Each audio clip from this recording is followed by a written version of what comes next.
Wow. And we're not going to touch anything. We're just going to look with our eyes. I don't want to walk backwards because I might get hit by something here, but... All right, well, let's get going before we get in trouble. Okay. In the last video, we took you inside a massive prototyping factory in China where ideas begin to take shape. We explored how engineers reverse engineer products using advanced 3D scanning, then refine those designs digitally before bringing them to life. From there, we stepped into the world of 3D printing, watching everything from resin-based SLA machines to metal printing with aluminum and stainless steel. You saw how hundreds of machines work nonstop, building prototypes layer by layer with incredible precision, followed by detailed post-processing, cleaning, and finishing. But prototyping is just the beginning. Now in this video, we're taking it one step further. We're diving into how these products are made at scale, injection molding, where prototypes become mass-produced products. Let's get into it. This prototype factory has it all. We're going to go into the injection molding shop, so I'm going to stand here for just a moment and talk. We've seen other injection molding factories. It's very similar. They have CNC, EDM, wire cutting. They're doing the mold fitting of the injection molding. They're making hardened steel tools. But we're going to go ahead and walk through just so you can see what a prototype injection molding factory looks like. So let's go take a look.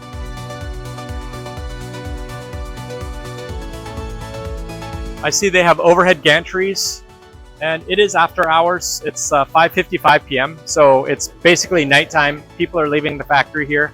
You can always tell busy factories at night when the people are there at 6, 7, 8, midnight when they're working overtime. That means the factories are really busy. I do see several workers here, so they are probably still pretty busy.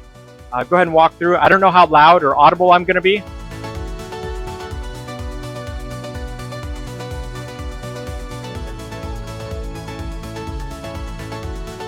Sometimes people ask, why is injection molding so expensive? It's because to make a small part, you have to have a pretty sizable injection mold. This is a rather large mold, but even these molds, you know, I couldn't even pick that up with my bare hands. So it takes time, it takes a lot of material, it takes machines, it takes manpower to bring these products to life. Now over here, it looks like they're actually recycling, getting rid of a lot of old molds. They can recycle it because the material itself is pretty valuable. So you see down here, what are these? You got some CNC. Oh wow, look at the size of these CNC machines.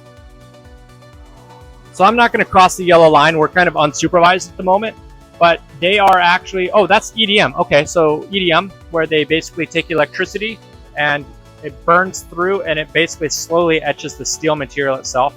And they have a lubricant there so it doesn't get too hot.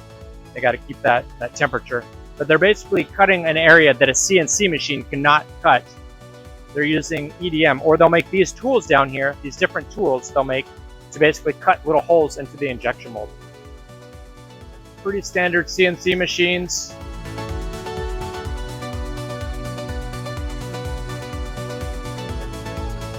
I don't want to walk backwards because I might get hit by something here, but they have pretty large CNC machines here. Now, you'll know big machines because when the floor is set down a little bit, you can see those are usually really big injection molding machines or CNC machines or much larger machines. The gantry is moving this heavy part and they're over here. I don't know if that's a CNC. The machine's not marked. Maybe it's an EDM. But yeah, they have pretty sizable pieces here. Let's walk up and see if we can see this just to show the sheer size of what they're machining here. So this is a pretty big machine that they have, and there looks like they're doing some rough cuts here.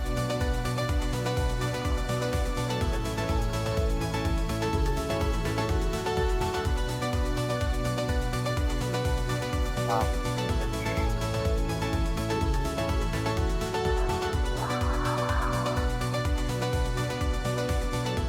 Some manual mills over here. Man, look at the sheer number of ejection pins coming out of that one. An ejection pin basically will push the plastic part out of the mold after the plastic's been in and it's hardened a little bit.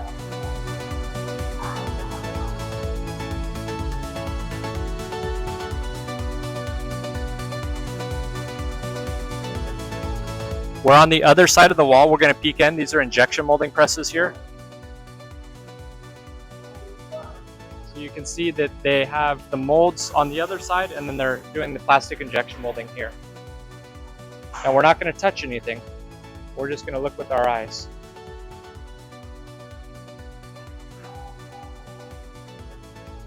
Looks like a part of a blender.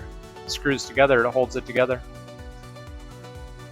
But the plastic comes down in the hopper, it goes through, it comes down into the barrel, and then it goes to a heater. And then from that heater, it pushes the material through, goes into the cavity, and they have a human right here. They have a human picking out the pieces and separating it. And that is loud. He blows it out with air, he manually shuts it, he hands the 2 pieces to the girl when they're ready for packaging. Meanwhile, he is inspecting them himself. And it looks like by the name of the box, they're either shipping it to the customer, or this is a completely different factory that they have, that they advertise that it's the same company. Let's go take a look at the couple boxes over here. So yeah, I think this is a completely different injection molding factory over here.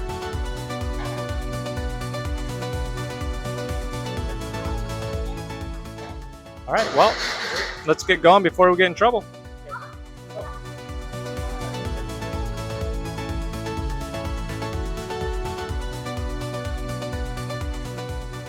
So I can summarize what we just saw. We just saw a couple of injection molding presses that were squirting plastic into the injection molds, and they were creating plastic parts. And it looked like some of the plastic parts were blenders. Without going into detail, the boxes were marked Hong Kong. So I'm assuming that they're either being sold into Hong Kong or delivered to Hong Kong. We can exit out of the industrial area now. The sun is just going down, so it's a beautiful sunset.